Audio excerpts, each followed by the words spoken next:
Assalamu alaikum dear students, welcome to the course Principle in Animal Life 1. This is lecture number 60. The topic is various modes of transport across the cell membrane. In this lecture we will discuss active transport and bulk transport. Discussing agenda for the topic will be active transport uses energy to move solutes against their concentration gradients. The need of energy in active transport. Bulk transport across the plasma membrane occurs by exocytosis and endocytosis, and then we will discuss exocytosis individually along with endocytosis. Lecture outcome. After watching and listening this lecture, students will know about the active transport and bulk transport of materials across the plasma membrane. So let's move to the introduction. Active transport uses energy to move solutes against their concentration gradient. In our previous lecture, we discussed passive transport, which is the movement of molecules from an area of higher concentration towards an area of lower concentration. There the molecules in the bulk possess potential energy which helps them to disperse in space, but if the molecules are intended to move from an area of lower concentration towards an area of higher concentration, then this movement is against the concentration gradient, and therefore this movement will require the input of energy, and such a movement is called active transport. Despite the help of transport proteins, facilitated diffusion is considered passive transport because the solute is moving down its concentration gradient, that is from higher level to lower level. So this process requires no energy. Facilitated diffusion speeds transport of solute by providing efficient passage through the membrane, but it does not alter the direction of transport. Means facilitated diffusion provides a pathway to the movement of molecules, but the molecules will always move from higher to lower concentration through this process. Some other transport proteins, however, can use energy to move solute against their concentration gradient, that is from lower to higher concentration across the plasma membrane, from the side where they are less concentrated, whether inside or outside, to the side where they are more concentrated. So if a cell intends to move molecules from an area of lower concentration towards an area of higher concentration, then the cell or the organism must expend energy there.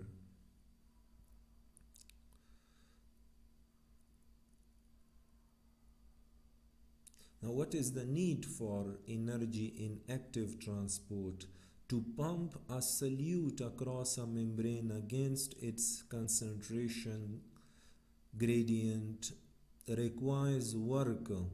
The cell must expend energy.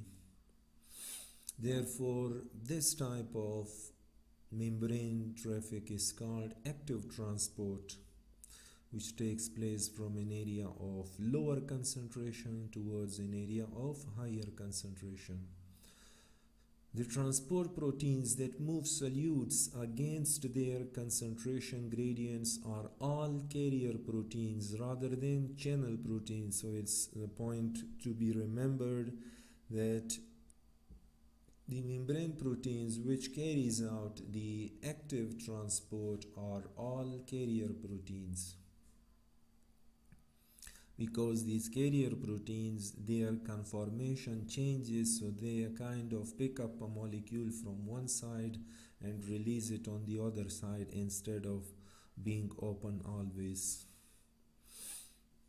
So this makes sense because when channel proteins are open, they merely allow solutes to diffuse down their concentration gradient rather than picking them up and transporting them against their concentration gradient. So this picking job is done by the carrier proteins. Active transport enables a cell to maintain internal concentration of small solutes that differ from concentration in its environment. Obviously, maintaining of a balanced internal environment or homeostasis is the utmost priority of the cell, and at times the cell spends energy to maintain the balance of water and ions inside the cell. Now, for example, comparing with its surroundings, an animal cell has a much higher concentration of potassium ions and a much lower concentration of sodium ions, but still the potassium ions comes into the cell and the sodium ions are pumped out. So you can see this process is taking place which is against the concentration gradient, hence energy or consumption of energy is inevitable. As in other types of cellular work, ATP hydrolysis supplies the energy for most active transports. Now, one way ATP can power active transport is when its terminal phosphate group, that is the third phosphate, is transferred directly to the transport protein and it brings about a conformational change in the protein. Now, this can induce the protein to change its shape in a manner that translocates a solute bound to the protein across the membrane. One transport system that works this way is the sodium-potassium pump, which exchanges sodium ions for potassium across the plasma membrane in animal cells. As we will discover it in the next figure, the distinction between passive transport and active transport is reviewed in figure 2. First, we have a look at the sodium-potassium pump. So these are different images, and you can see here the transport the proteins which are responsible for the movement of the molecules are changing conformations. You can see here there are 3 sites for the attachment of sodium ions. So the sodium ions, their concentration is higher outside and lower inside, but still they are not desired and therefore they are moved to the outside. So on one side of this carrier protein, 3 sodium ions attaches, and these sodium ions are attached here. Then what happens? An ATP arrives, ATP donates its third phosphate to the carrier protein and ATP becomes ADP, whereas the carrier proteins after binding the phosphate causes a change in conformation, and now you can see it has opened towards the other side, the slots where the calcium ions were present have changed, and as a result the sodium ions have been liberated to the outside. Now, as the phosphate group is released from the protein, so this will bring about another change in the conformation, and now slots will be created for the potassium ions to bind. So now potassium ions will bind here, and thereafter these potassium ions will be transported to the inside of the cell, and thereafter yet another change in the conformation of the carrier protein will take place, and once more the slots will be created for binding of the sodium ions.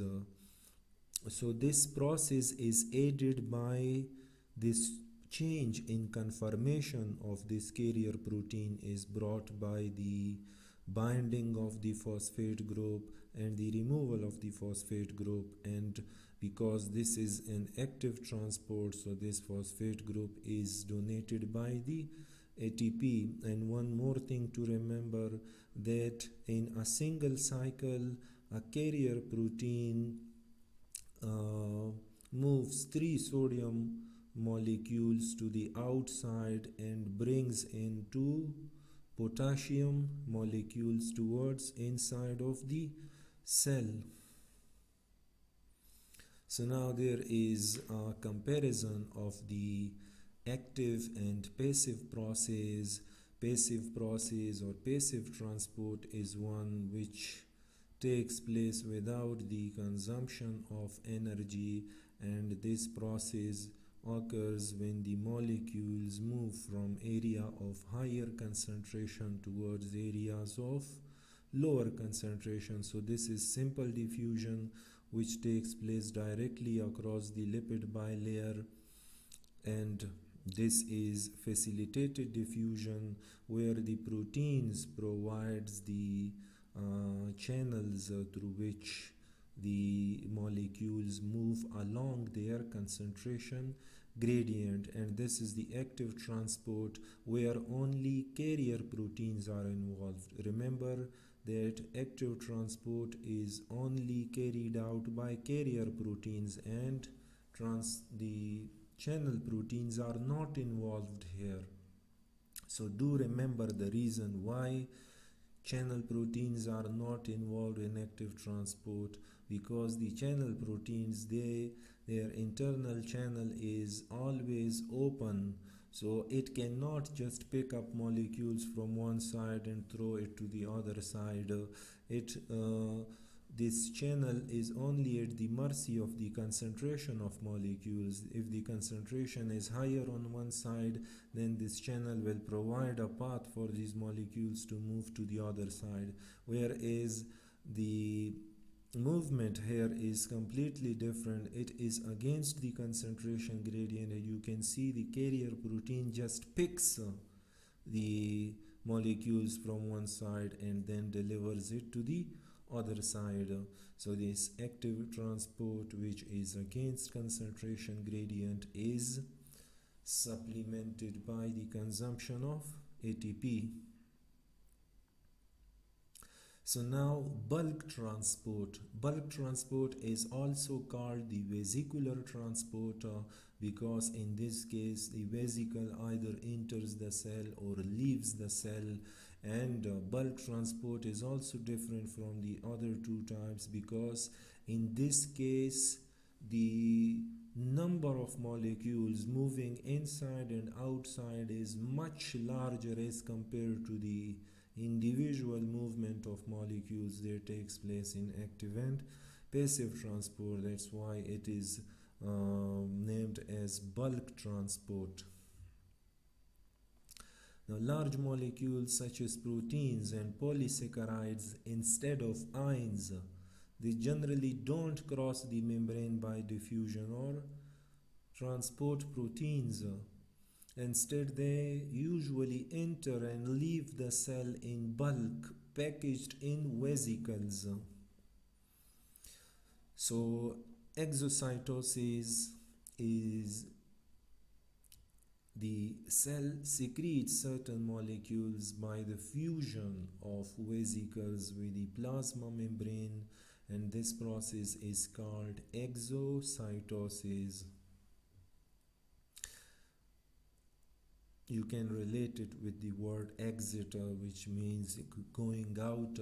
So a transport vesicle that has budded off from the Golgi apparatus moves along a microtubule. Microtubules are the cytoskeletal elements, and then you can say it is a kind of network of roads through which the transport of molecules takes place within the cell, and these vesicles are carried by the dynein proteins. So these vesicles move towards the plasma membrane, and when the vesicle membrane and plasma membrane come into contact, specific proteins in both membranes rearrange the lipid molecule of the two bilayers so that the two membranes fuse, because the vesicle is also bound by a membrane, and when this vesicle surrounded by a membrane fuses with the plasma membrane, then there are certain proteins, specific proteins, which helps in the rearrangement of the lipid molecules of the two bilayers, so that the two membranes fuses with one another. And then what happens, the contents of the vesicle are spilled out of the cell, and the vesicle membrane becomes part of the plasma membrane. We have discussed that in our lecture on endoplasmic reticulum and Golgi bodies. So in this process, not only the material inside the vesicle is transported to the outside, but some part of the membrane is also added to the plasma membrane, and the volume on the surface area of the plasma membrane increases. Many secretory cells uses exocytosis to export products. For example, cells in the pancreas, which are secretory cells that make insulin secreted into the extracellular fluid by exocytosis.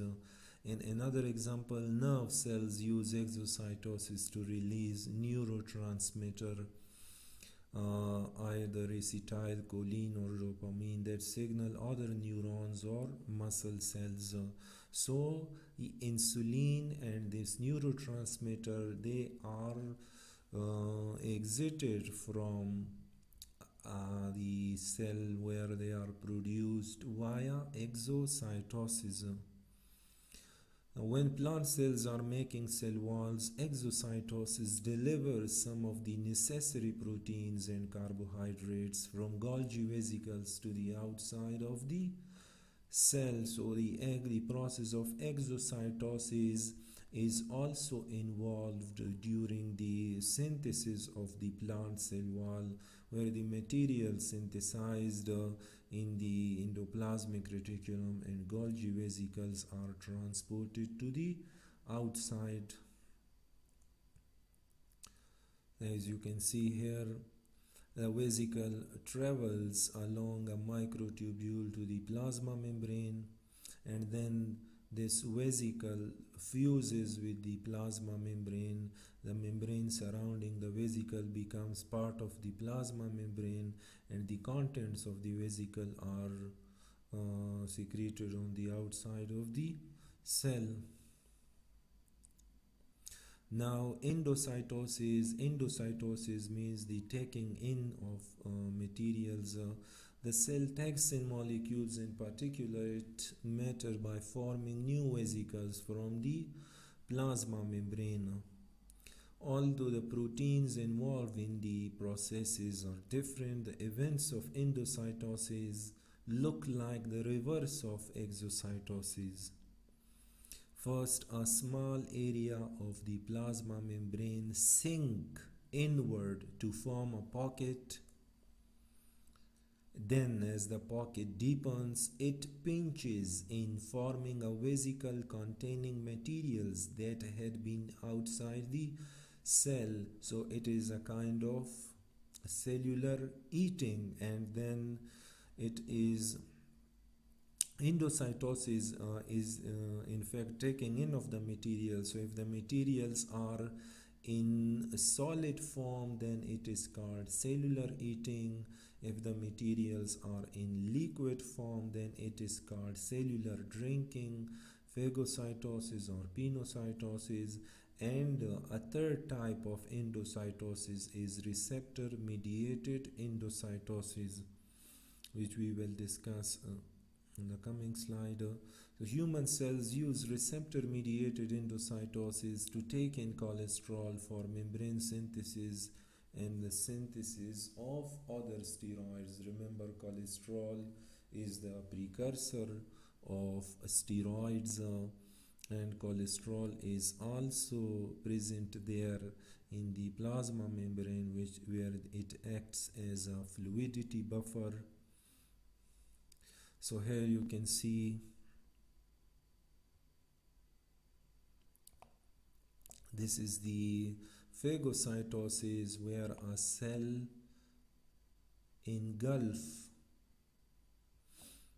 So the food material or any material that is intended to be taken inside the cell, the membrane is surrounded around it, and then this membrane join, the two points join here, they fuse together, and this vesicle is pinched off towards inside of the cell. So if this is a food particle or a solid particle, then this process is called phagocytosis. If it is a liquid then or a solute, then it is pinocytosis or cell drinking. And the third type is receptor mediated endocytosis. Now, receptor mediated endocytosis, it is a specialized type of pinocytosis. You can see here the receptor molecules are involved here. So what happens that suppose a molecule is not in a higher concentration outside the cell, but this molecule is still required for the cell and it must enter into the cell. So what will happen? This molecule will bind with the receptor sites or the membranes that are exposed to the extracellular fluid, and once the specific solute or molecule binds with these receptors, then these receptors cluster together to form a pit, and in this pit this solute molecules are filled, and then they are provided entrance into the cell. So you can see here the receptor molecules, they are participating here. The substance must first bind with the receptor molecules, then these receptor molecules will form a cluster and coated pits, and each coated pit forms a vesicle containing the bound molecules. So the cells take up cholesterol through receptor mediated endocytosis. Cholesterol travels in the blood in particles called LDL or low density lipoproteins, each a complex of lipids and a protein.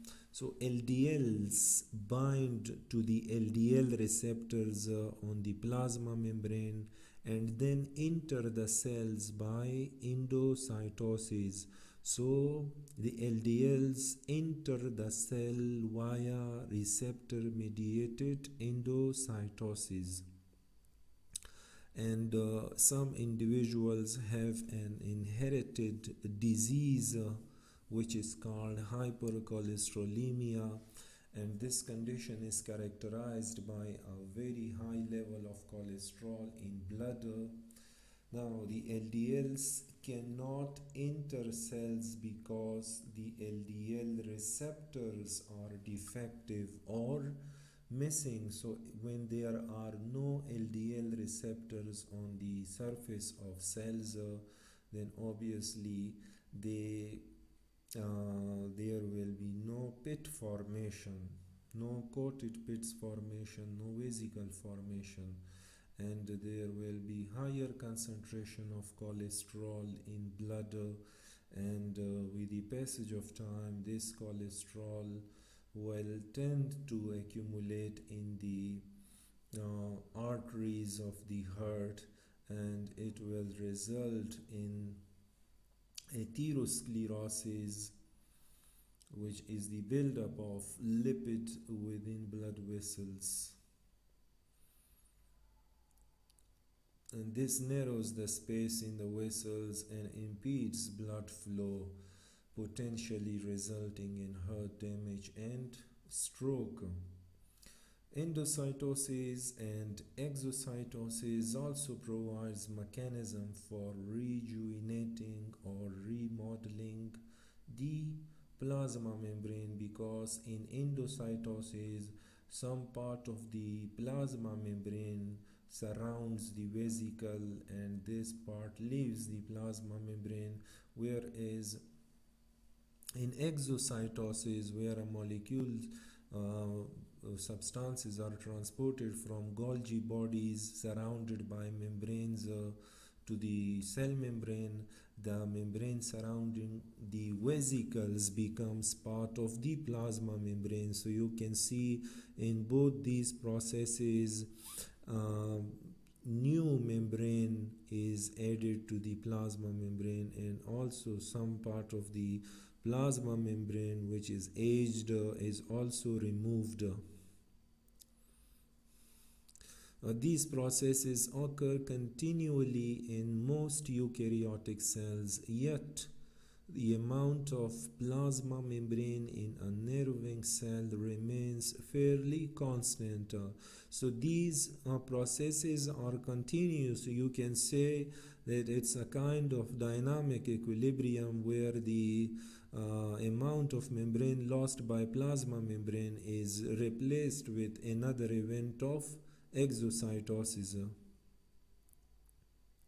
The addition of membranes by one process appears to offset the loss of membranes by the other. So when the exocytosis process adds membrane to the cell membrane, then this added portion is again pinched off during the process of endocytosis. So overall there is no net loss or gain of membranes, but these loss or gain of membranes helps in performing these two functions, rejuvenating to keep the plasma membrane young and efficiently working, and remodeling, rearrangement of the components of the plasma membrane. So with that we come to the end of this lecture. Thank you very much. Allah Hafiz.